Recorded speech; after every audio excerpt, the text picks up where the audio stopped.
A special thank you to each of our subscribers who make this channel possible. Here's today's story. In a surprising turn of events, President Donald Trump announced on Friday that he would be granting a full pardon to former Honduran President Juan Hernandez, who was convicted in 2024 for drug trafficking and weapons charges.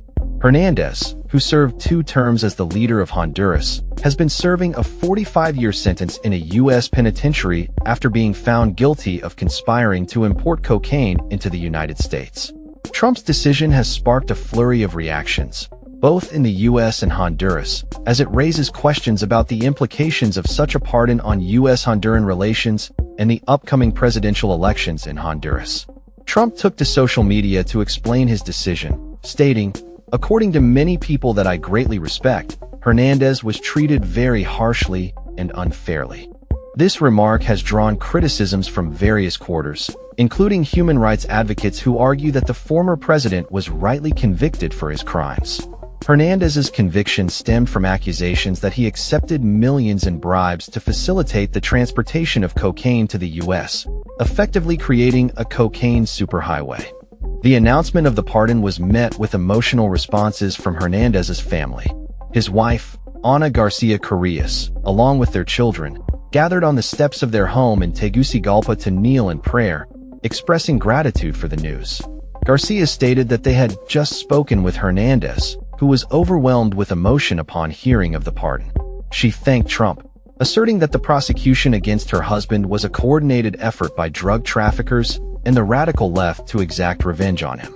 Hernandez's legal team has also expressed their gratitude, with attorney Renato C. Stabil stating, "A great injustice has been righted, and we are so hopeful for the future partnership of the United States and Honduras."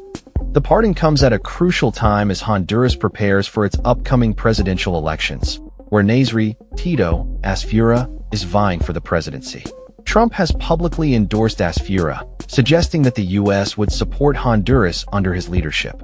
However, if Asfura loses, Trump warned that the U.S. would not continue to invest in a country led by a wrong leader, hinting at potential disastrous outcomes similar to those seen in Venezuela under Nicolas Maduro.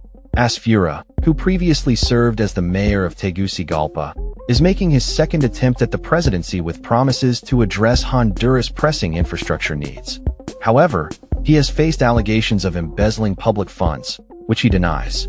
Alongside Asfura, other candidates include Rixi Moncada from the incumbent Democratic Socialist Labor Party and Salvador Nasrallah from the Liberal Party, both of whom are also vying for the presidency.